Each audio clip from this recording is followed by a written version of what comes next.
ብፁዕ አቡነ ሉቃስ ትልቅ ጀብድ ሰርተዋል። አንድ ጥብቅ የሆነ ቪዲዮ ማጋለጣቸው ተሰምቷል። ብፁዕ አቡነ ሉቃስ በብፁዕ አቡነ ሉቃስ የሚመራው ልዑክም ለአሜሪካን መንግስት ባለስልጣናት እጅግ ጥብቅ የሆነ ቪዲዮና መረጃዎችን ማጋለጣቸው ተሰምቷል። ምንድነው ቪዲዮ ምንድነው ማስረጃው የሚለውን በዝርዝር ይዘንላችሁ ቀርበናል። ጋዜጠኛ ሶፎንያስ ዋሲሁን ወደ ጸበል መግባቱ ተሰምቷል። ጋዜጠኛ ሶፎንያስ ዋሲሁን ከሰሞኑ በአንዳንድ ክስተቶች ጉዳዮች ዙሪያ ስሙ በእጅጉ ሲነሳ እየሰማን ነው። በሀገራችን ኢትዮጵያ እንዲህ ያለ ጋዜጠኛ አለ ወይ የሚሉ ድምጾችም በርከት ብለው እያስተጋቡና እየተሰሙ ይገኛሉ። ጋዜጠኛ ሶፎንያስን በተመለከተ ቪዲዮና መረጃዎች ወጥተው እንደነበር እናስታውሳለን። ታዲያ በርካቶችም ወቃሾችና ፈራጆች ሆነው ተመልክተናል። ታዲያ ይህንንም ጉዳይ በተመለከተ አንዳንድ የተሰጡ አስተያየቶች አሉ። ራሱ ጋዜጠኛ ሶፎንያስ ዋሲሁንም የተናገረው ንግግር አለ። ጸበል መግባቱም ተሰምቷል። ይህንንም መረጃ ይዘንላችሁ መጥተናል። ሰላም ሰላም፣ ውድ የጊዜ ቲዩብ ቤተሰቦች እንደምሰነበታችሁ፣ እንዴት ቆያችሁልን? ሰላም እግዚአብሔር ከእናንተ ጋር ይሁን።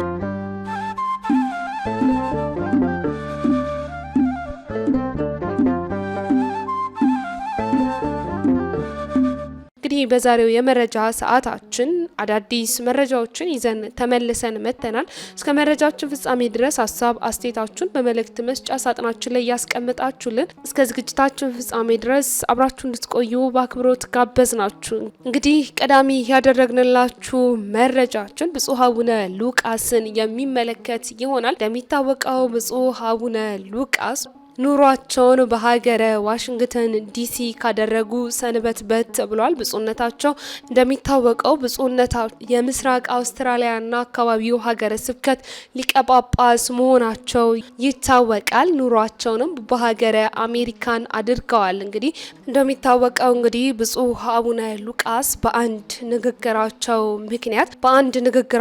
ምክንያት ወደ ሀገር እንዳይገቡ እንዲሁም ደግሞ ይህ ንግግራቸውን በቅዱስ ሲኖዶስ ጭምር ተወግዞ እንደነበር እናስታውሳለን። ብፁዕነታቸው ጠቅላይ ሚኒስትር ዶክተር አብይ አህመድን ግደሉት ግንባሩን የሚል ጠፋው ዘሩ ይጥፋ የሚል ንግግር ማድረጋቸውን ተከትሎ ይህ ንግግራቸውን በበርካቶች ተወቃሽ እንዲሆኑ በበርካቶች ደግሞ እንዲደገፉ በቅዱስ ሲኖዶስ ደግሞ ንግግራቸው እንዲወገዝ ተደርጎ እንደነበር እናስታውሳለን። ቅዱስ ሲኖዶስ ይህንን ንግግራቸውንም በተመለከተ በሰጠው ማብራሪያና መግለጫ ላይም ቅድስት ቤተክርስቲያንን የማይወክልና የማይመጥን እንዲሁም ደግሞ የቅድስት ቤተክርስቲያን ጽዋን አባቶችን የማይመጥን ንግግር ሲልም ጠቅሶ እንደነበር እናስታውሳለን። ቅዱስ ሲኖዶስ በምልዓተ ጉባኤው ላይም ብፁዕ አቡነ ሉቃስ የአውደ ምሕረት ንግግር ከቤተክርስቲያን ቀኖናና አስተምሮ ውጪ የሆነ እንዲሁም ደግሞ ቅዱስ ሲኖዶስንም ሆነ ቤተክርስቲያንን የማይወክል ሲልም ውሳኔ አስተላልፎ እንደነበር የቅርብ ጊዜ ትውስታችን ነው። ይህ ንግግራቸውም ብፁዕ አቡነ ሉቃስን ወደ ሀገር እንዳይገቡ በርከት ያሉ ስብሰባዎችንም እንዳይሳተፉ አድርጓቸው እንደነበር እናስታውሳለን። አሁንም ብፁዕነታቸው ወደ ሀገር ገብተው የቅዱስ ሲኖዶስን ምልዓተ ጉባኤ እንዲሁም ደግሞ የተለያዩ ስብሰባዎችንም ሲሳተፉ አይተን አናውቅም። ይህ ጉዳይም ይህ ክስተትም የመጣው በዚህ ንግግራቸው እንደሆነ አንዳንድ መላምቶችም ሲቀመጡ እናስተውላለን። ይሁንና ቅዱስ ሲኖዶስ በወቅቱ በሰጠው ማብራሪያና መግለጫ ላይም እንደገለጸው ከሆነ የብፁዕነታቸው የብፁዕ አቡነ ሉቃስ ንግግራቸው ቤተክርስቲያንን ዋጋ እያስከፈላት መሆኑንና ከቤተክርስቲያንና መንግስት ጋር ያስከፈላት መሆኑንና ቤተክርስቲያንና መንግስት መካከል የነበረውንም ግንኙነት እንዲሻክር አድርጎ እንደነበርም ገልጾ እንደነበር እናስታውሳለን። ቅዱስ ሲኖዶስ ብፁዕ አቡነ ሉቃስ የምስራቅ አውስትራሊያና በመንበረ ፓትርያርክ ጽሕፈት ቤትም የገዳማት አስተዳዳሪ መምሪያ የበላይ ኃላፊ ሊቀ ጳጳስ መሆናቸውን ጠቅሶ ታኅሳስ 19 ቀን ማለትም ታኅሳስ 19 ቀን 2016 ዓመተ ምህረት ማለትም ከሁለት ዓመታት በፊት በአሜሪካን ዋሽንግተን ዲሲና አካባቢው ሀገረ ስብከት በሜሪላንድ ከተማ ሐመረ ብርሃን ቅዱስ ዮሐንስ ወቅዱስ ገብርኤል ቤተክርስቲያን በበዓለ ንግስ ላይ ነው ታቦተ ሕጉ በቆመበት እንዲሁም ደግሞ በርከት ያሉ ምእመናን በተሰበሰቡበት ቦታ ላይ ነው ይህንን የማይመጥን ንግግር አድርገዋል በማለት ቅዱስ ሲኖዶስ ንግግራቸውን ያወገዘው። ይህንንም ንግግር በተመለከተ ጠቅላይ ሚኒስትሩን ግደሉ እያሉ ግንባሩንም የሚል ጠፋ ዘርህ ይጥፋ በማለት መናገራቸውንም ቅዱስ ሲኖዶስ ጠቅሶ እንደነበር እናስታውሳለን። ይህ የብፁዕ አቡነ ሉቃስ ንግግርም ቤተክርስቲያንን የማይመጥን የማይወክል እንዲሁም ከቀኖና ቤተክርስቲያን ውጪ የሆነ ቅዱስ ሲኖዶስንም የማይወክል ለዘመናትንም ጸንቶ የቆየውን የቤተክርስቲያንን የመንግስትን ግንኙነት የሚያሻክር እንዲሁም ደግሞ የቅዱስ ሲኖዶስንና የብፁዓን አባቶችን ልዕልና ዝቅ የሚያደርግ ከሕገ ኦሪትም ሆነ ከቃለ ወንጌል ያፈነገጠ ንግግር እንደሆነም ጠቅሶ እንደነበር እናስታውሳለን። የብፁዕ አቡነ ሉቃስን ጨምሮ አንዳንድ አባቶችን በተለያዩ ቦታዎች የሚያስተላልፏቸው መልእክቶችም እንዲጠነቀቁና ቅድስት ቤተክርስቲያንን ዋጋ ከሚያስከፍሉ ንግግሮችም እንዲቆጠቡ ማስጠንቀቂያ ጭምር መረር ያለ አስተያየቱንም ቅዱስ ሲኖዶስ ሰጥቶ እንዲሁም ደግሞ ይህንንም ንግግር አውግዞ እንደነበር እናስታውሳለን። በዚህም የተነሳ ብፁዕ አቡነ ሉቃስ ወደ ሀገር ሲመጡም አናይም አናስተውልም። እንዲሁም ደግሞ በተለያዩ ጊዜያቶች በስብሰባም ሲገኙም አይታይም። ታዲያ ይሁንና ከሰሞኑ ትላንትና ከትላንት በስቲያ በወጣው መረጃ መሰረትም ብፁዕ አቡነ ሉቃስ ለቅድስት ቤተክርስቲያን የሚጠቅም በተለይም ደግሞ የአርሲ ኦርቶዶክሳውያንን የሚመለከት አንድ ጥብቅ የሆነ መረጃና ቪዲዮ ለአሜሪካ የመንግስት ባለስልጣናት እንዳደረሱም ተሰምቷል። በአርሲ ስለተገደሉ ካህናትና ምዕመናን እንዲሁም ደግሞ ስለወደሙ አብያተ ክርስቲያናትና በአሁኑ ሰዓት በህይወት ለመኖር ትልቅ ትግል ላይ ስላሉ ኦርቶዶክሳውያን የሰነድ ማስረጃም ለአሜሪካን የዓለም አቀፍ የሃይማኖት ነጻነት ቢሮም ማቅረባቸው እንዲሁም ደግሞ በሰፊው ትንተና መስጠታቸውም ተሰምቷል። ብፁዕ አቡነ ሉቃስና በብፁዕነታቸው የሚመራው ይህ ልኡክም በአሜሪካን ለሚገኙ ባለስልጣናት እንዲሁም ደግሞ ጉዳዩ ለሚመለከታቸው ባለስልጣናት ታሪካዊ የሆነ የመጀመሪያ ፍሬያማና ውጤታማ ውይይት ማድረጋቸውና ከፍሬ መድረሳቸውም የተሰማ ሲሆን የአርሲ ኦርቶዶክሳውያንን ጭፍጨፋ በምስል እንዲሁም ደግሞ በቪዲዮ ጭምር እጅግ ዘግናኝ የሆኑ መረጃዎችም እንዲታዩም ተደርጓል ተብሏል። በተለያዩ በሀገራችን ክፍሎች በሰሜኑ እንዲሁም ደግሞ በተለያዩ የሀገራችን ቦታዎች ላይ በኦርቶዶክሳውያን ላይ የሚደረገውን አፈና፣ ግድያና ጭፍጨፋ እየተደረገ ያለውን የኦርቶዶክሳውያንንም ግድያ እንዲሁም ፍጅት በዚህ ጉዳይ ላይ ውይይት እንዳደረጉም ነው እንግዲህ የተሰማው።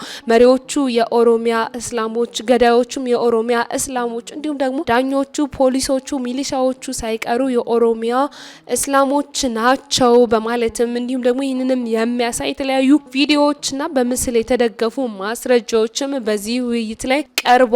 እኚህም ሀሳቦች ተነስተዋል የሚሉ መረጃዎችም ደርሰውናል። ብፁዕ አቡነ ሉቃስም አወያዮቹና ባለስልጣናቱም አስፈቅደውም ቪዲዮ፣ ፎቶና ዘግናኝ የሆኑ መረጃዎችም እንዲታዩ በማለታቸው በአዳራሹ ተከፍቶ እንዲታይም መደረጉም ተሰምቷል። ብፁዕ አቡነ ሉቃስም ይህን መሰል እርምጃም ለአርሲ ኦርቶዶክሳውያንና ለተለያዩ ግፍና መከራ ለሚደርስባቸው ኦርቶዶክሳውያን በቆራጥነት በጀግንነት ይህንንም ስራ እየሰሩ እንደሆነ መረጃዎችም እየደረሱን ይገኛሉ። ይህ የብፁዕ አቡነ ሉቃስም ተግባር በርካቶችን በእጅጉ አስደምሟል። ብፁዕነታቸው የሚያደርጉትንም ስራ አጠናክረው እንዲቀጥሉ የተለያዩ ጥሪዎችም ከኦርቶዶክሳውያን እየደረሳቸውም ይገኛል። ይህ የአርሲ ኦርቶዶክሳውያን የግፍ ግድያና ጭፍጨፋ መቆም አለበት። ብፁዕነታቸው ያሰሙትም ድምጽ እንዲሁም ደግሞ ለአብያተ ክርስቲያናት ለኦርቶዶክሳውያን ፍትህ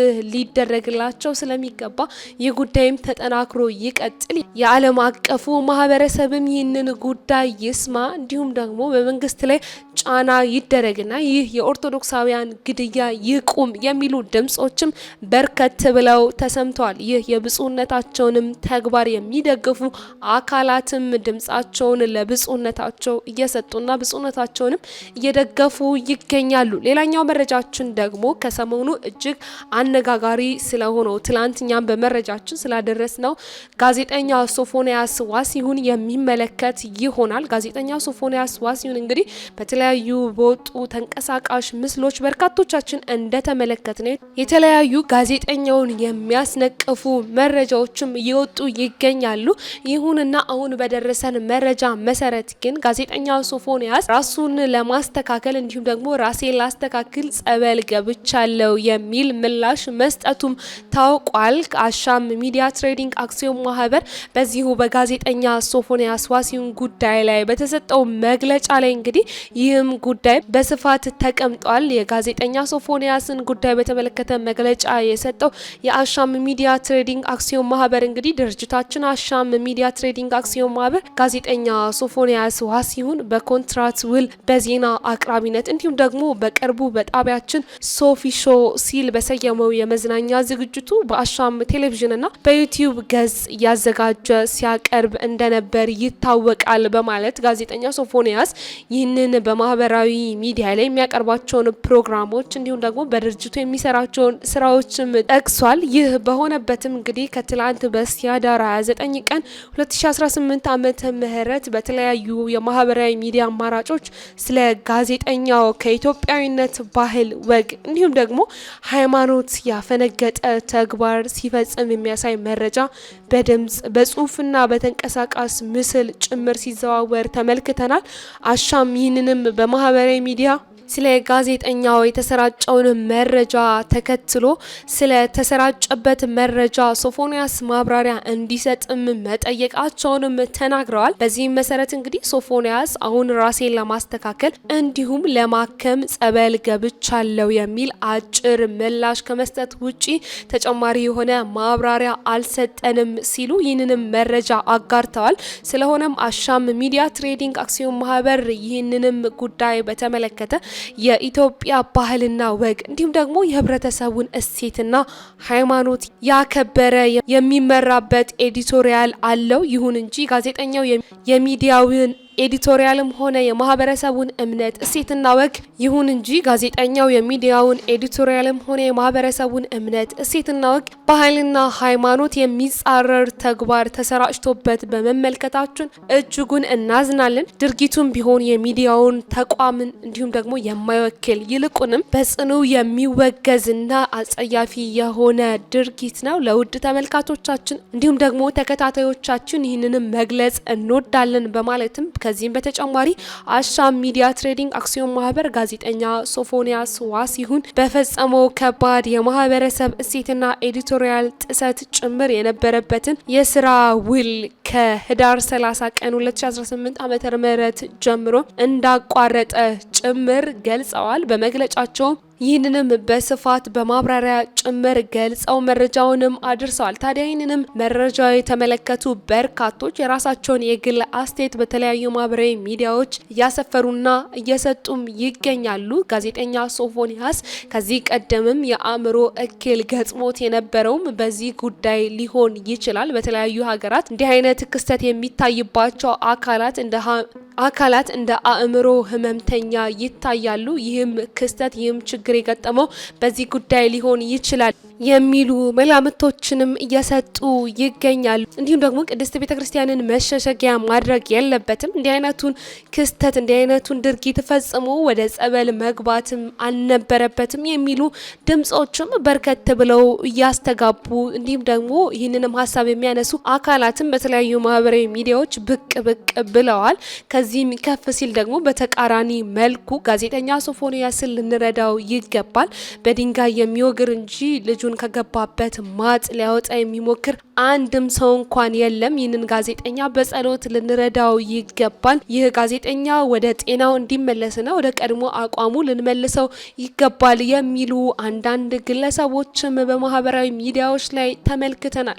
ይሁንና አንዳንድ አካላት በሰጡትም ሀሳብ ይህ ጋዜጠኛ ሶፎንያስ ይህንን ድርጊት ከመፈጸሙም በላይ ጋዜጠኛ ሶፎንያስ ይህንን ድርጊት ይፈጽማል በማለት መረጃውንም ያደረሰው አካልም ቢሆን ሊጠየቅ ይገባል። እንዲሁም ደግሞ ይህ ጋዜጠኛ ሶፎንያስ እንዲህ አይነቱን ድርጊት ከመፈጸሙም በላይ በዚህ ድርጊት ላይ ተሳታፊ የሆኑ አካላትም ራሳቸውን ነጻ ለማውጣት ብለው የለቀቁትን ቪዲዮ ሊሆን ይችላል የሚሉ አካላትም ይህንን መረጃ በመጥቀስም ድምጻቸውን በተለያዩ ማህበራዊ ሚዲያዎች እያሰሙና የተለያዩ መልእክቶችንም እያሰፈሩ ተመልክተናል። ይሁንና እኛም ጋዜጠኛ ሶፎንያስ ከገባበት ማጥና ችግር እንዲወጣ በጸሎት ልናግዘው ይገባል በማለት የዛሬው የመረጃ ሰዓታችንን በዚሁ ቋጨን። በሌላ መረጃ እስክንገናኝ ድረስ ሰናይ ጊዜ ለእናንተ ተመኘን።